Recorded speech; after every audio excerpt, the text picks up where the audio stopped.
Hello everyone, it's Dr. Sam.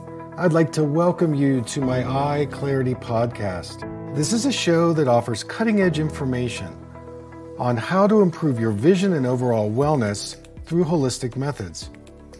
I so appreciate you spending part of your day with me. If you have questions, you can send them to hello@drsamberne.com. Now, to the latest EyeClarity episode.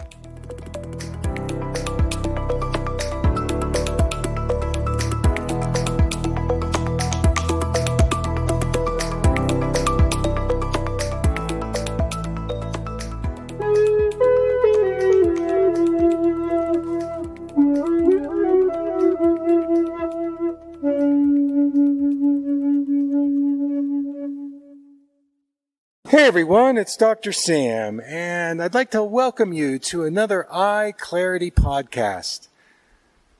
It's a fabulous day here. I'm having a great time. We have a number of questions we're going to get to today in the podcast, and so let's just jump right in. This is a question from Dimitri, and he is suffering from nearsightedness, or what we call myopia. And he has a couple of questions about that because he would like to improve his myopia. He'd like to reduce his prescription. And he wants to know how much should he reduce his prescription and how many months is it going to take for his eyes to get better? So I love this question, and I have personal experience with it because when I was a kid, I was very nearsighted, and I went through a physical eye therapy program in my early 30s with a holistic eye doctor, and I completely dissolved my need for nearsighted glasses, and I haven't worn them over 30 years. I see 20/20 at distance and near, and so if I can do it, you can do it. So I'm going to give you a crash course. This is called Myopia 101, Dr. Berne's Myopia 101 Protocol, and so if you have been diagnosed with nearsightedness and you're tired of going back to the eye doctor, every year or every 2 years and getting a stronger prescription, like many of my patients have done, and you're feeling frustrated, and of course all you hear is, well, there's nothing you can do about it, I'm going to give you about 8 different steps that you can kind of go through to improve your nearsightedness. So number 1 is to have an inquiry about how old you were when you got your first prescription. This is really important because, we want to blame any eye problem, and especially a refractive problem, whether you're nearsighted, farsighted, and have astigmatism, on genetics. It's like, well, if my parents or grandparents were nearsighted, I'm going to be nearsighted. And there's a little truth to that, for sure. Genetics is definitely influencing and informing our genes in a certain way. But I find that the environment really affects our eyes in terms of how they develop. Environment, lifestyle, diet, stress, trauma, toxicity. So in terms of the question, how old you were when you got your first prescription, this is telling because usually about a year or 2 before you got your first prescription, there was probably some event or series of events that occurred that caused you to pull your eyes, your vision in to a very close part of yourself. I call it close to the vest, so to speak, where you pull your visual world in, you blur it out there at, 20 inches to 4 feet to 10 feet. And it's a tightening of your vision, your eyeballs. And so then when you go to the eye doctor, basically what they're doing is they're giving you a prescription to validate that pulling in of your eyes. And so you start wearing that prescription and you don't deal with kind of the cause of why you did that. And this starts you down the path of getting stronger and stronger nearsighted prescriptions. So that question of what was going on for you? Was it school? Did you have a parent who died? Did you move? These are really important questions. And I would start keeping a journal and write this down. And maybe every day ask that question. Okay, how old was I when I got my first prescription? What was going on for me? It's going to be very insightful. Number 2, I would do my eye dialogue exercise. This is on my website. Because when you start patching an eye, and of course you're doing this without any corrective lenses on, so you want to do this in a very safe environment, and you start asking questions about how old is the eye, and is the eye married to the other eye, and is the eye married to the body, and is the eye, what does the eye need? You're going to get some very interesting responses. Write them down. If you want to accelerate it, get the plus lens to blur, the far-sighted glasses, the magnification glasses that you put on over the eye that's not patched, and start interacting with your blur. Because for nearsighted people, blur is like kryptonite. It's like the one thing you're going to avoid at all costs. And I want you to see how invested you are in seeing it clearly. And when you start wearing something in a blurry fashion, it's going to bring up your control issues. It's going to bring up your fear. It's going to bring up what you don't like. Your preference, your point of view is right, the ego. And the goal is how much can I surrender into the blur? And if you go to my website, I go through the steps on how to do that. Obviously, you're not going to do that while you're driving or walking in traffic. You want to do it locked in your bedroom where there's no demand. So you want to start exploring the blur. And what's interesting is when you take those blurry glasses off, you're going to see really clearly. And when you take the eye patch off, you're going to see even more clearly. And you're going to start to go, wow, maybe I don't need this prescription or need this strong prescription. Okay, number 3, we're talking about what prescriptions you should wear. And this is a very interesting conversation because you don't want to be practicing blurry prescriptions or blurry vision when you have a high visual demand. So you start off and you wear this full prescription when you're driving, when you're working, when you're going to the movies, when you're watching TV. If you're in a social situation or you're at an airport where you need to see clearly, wear the full prescription. And then see if you can negotiate with your eye doctor. Hey, doc, can I get a prescription that's a 20/40 prescription, so it corrects me to 20/40 instead of 20/20? Because I want to try to exercise my eyes. I promise I will only use it in my bedroom. I'll only use it in a safe environment. But actually, that 20/40 prescription could be used for all your digital devices. Because when you wear a 20/20 prescription for your digital devices, it's too strong. Because that prescription is made for 20 feet or beyond. And if you start using it for your digital devices, it is going to accelerate your nearsightedness getting worse.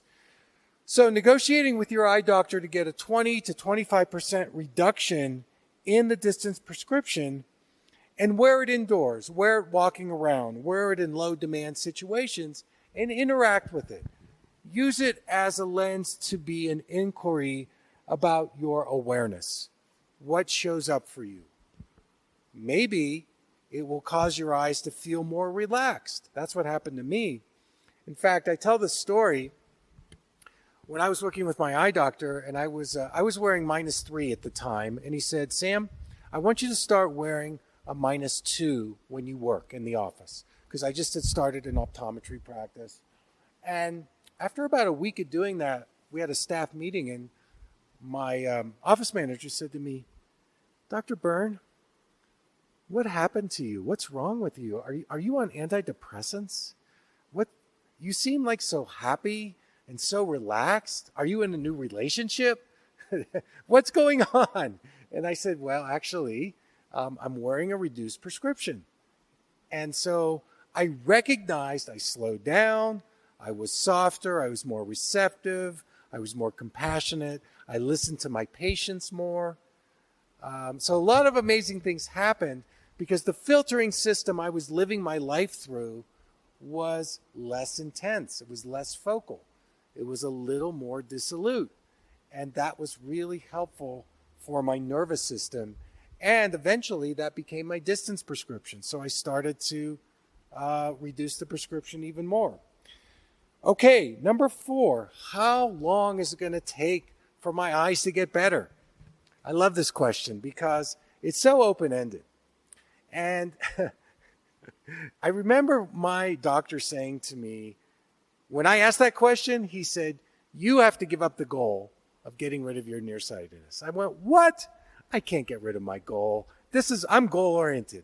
I am like inner-directed, outer-directed, goal, goal, goal. And he said, no, you've got to give up the goal and you've got to go into the process and trust the process. And if you give up the goal, you will get there. And I struggled with that for about 3 months.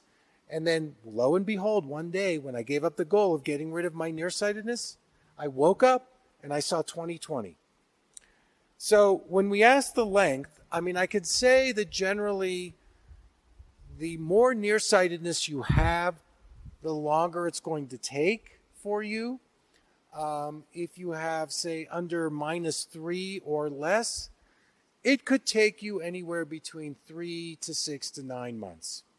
And you have to be willing to stay the course. And so my recommendation would be to just trust the process and, just go with it. Okay, number 5, it's really important to boost your nutrients, especially your eye nutrients.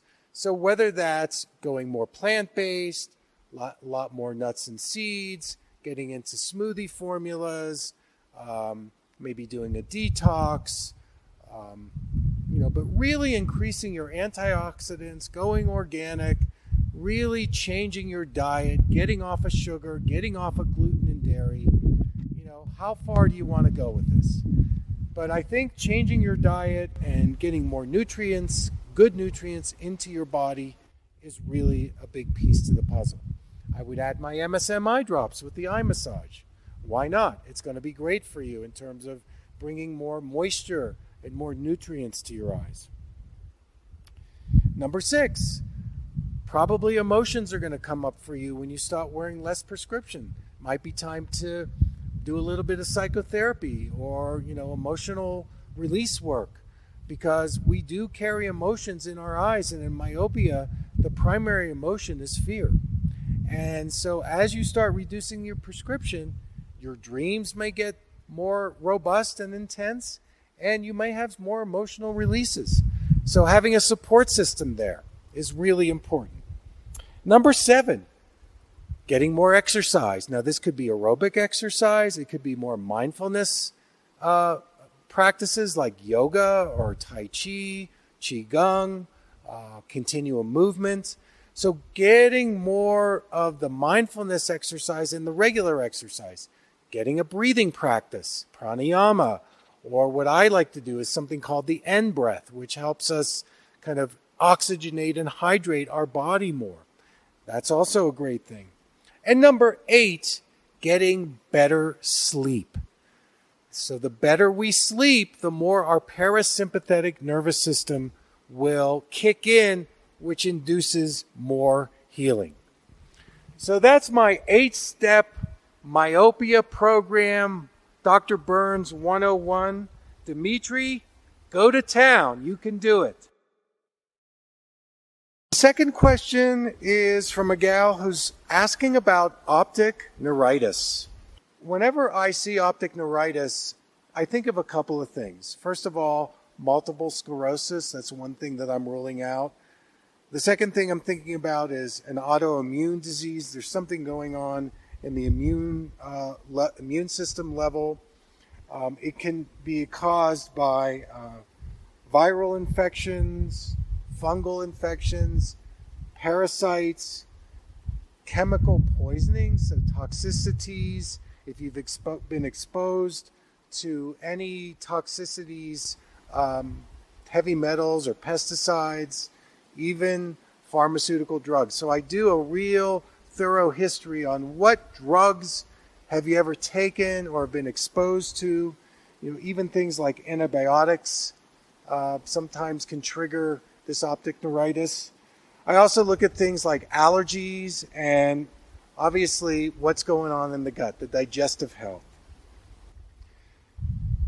So in terms of treating optic neuritis, the first thing I recommend is getting some kind of a scanning test. Now, in ophthalmology or optometry, there's a test called the OCT. This is a scanning test that you can check the optic nerve. You may need an MRI or a CAT scan, but it's good to get some baseline of a picture of the optic nerve inflammation. And then maybe short term, I might prescribe some corticosteroids. Maybe. Sometimes when you apply short-term corticosteroids, it can bring the inflammation down pretty quickly. But then what I'm doing is I'm supplementing with complementary therapies, things like really boosting the omega-3 fish oil. I might do 2,000 milligrams of the fats and oils, include MCT oil, coconut oil, your nuts and seeds, because the optic nerve needs a lot of good fats. You know, I wrote an article in Mind Body Green about ocular regeneration, and one of the things I talk about is brain-derived neurotrophic factors, the BDNF, which is a very important component in brain health. It's also important for eye health. And there was a research study that I reported on. This was an animal study where they crushed the optic nerve. They added BDNF, and within a week, the optic nerve increased by 17%, and in 2 weeks, it increased by 55%.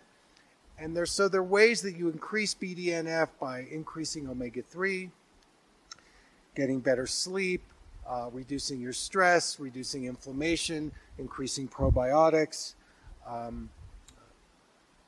getting 20 to 30 minutes of sunlight, natural light every day, reducing your use on computers and digital devices. So BDNF is a really important component here, and it parallels and intersects with optic nerve health. I might also recommend color therapy, MSM eye drops, craniosacral therapy, and then I would add the nutrients taurine, which is a really important amino acid, alpha-lipoic acid, and of course lutein, zeaxanthin, glutathione, bilberry. So this is a situation where you have to be a detective. You have to look at it both systemic, metabolically, and also in terms of looking at the optic nerve specifically. Okay, my last question is from Barbara, and she's asking whether infrared saunas are good for your eyes. I love this question. This is a great question. And I've had a lot of experience with infrared saunas. And I think infrared saunas do some really positive things for health. But I am not going all in on infrared saunas. And the reason why is that there definitely are some negative side effects that aren't reported about infrared sauna. And some of those side effects can be things like it does change your heart rate and it creates more perspiration. It also, if you are sensitive you have a sensitive skin, I would be very careful about entering the infrared sauna world. And for most eye problems, what I have observed is there's actually too much heat in the eyes already. If we look at conditions like any of the inflammatory responses, anything from conjunctivitis to iritis, I would put glaucoma in there, even things like macular degeneration and dry eye syndrome, and maybe even blepharitis. There's too much heat already in the eyes. And so if you're going to go sit in an infrared sauna, this is going to make even more heat. And so you need to be very careful. So number one, I would consult your doctor before you do infrared saunas. And if he or she gives you a clean bill of health, I think you can start off very slowly with using infrared saunas because it has been shown to improve cardiovascular disease, reduce diabetes, reduce high blood pressure, reduce some of the symptoms in rheumatoid arthritis. It's been used to help reduce chronic muscle and joint pain. But if you're going to use infrared saunas, very, very important that you hydrate. What people forget to do is drink, especially when they're doing these kinds of therapies. And infrared saunas can definitely trigger detoxification. And it can come out through your skin as a rash, can show up in your body. It could even show up mentally, and cognitively in terms of being a little foggy or dizzy or nauseous.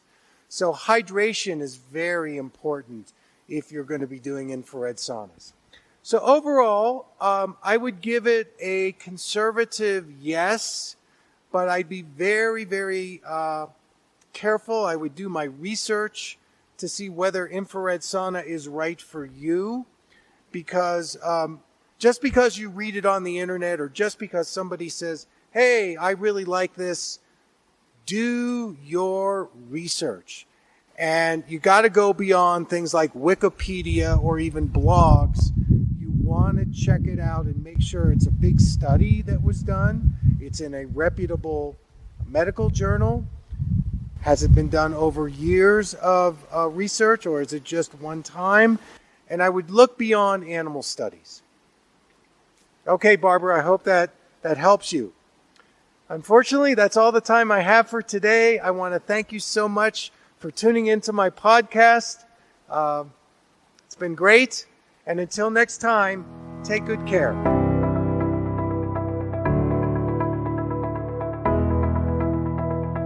Thank you for listening. I hope you learned something from the EyeClarity podcast show today. If you enjoyed the episode, make sure to subscribe on iTunes or Spotify and leave a review. See you here next time.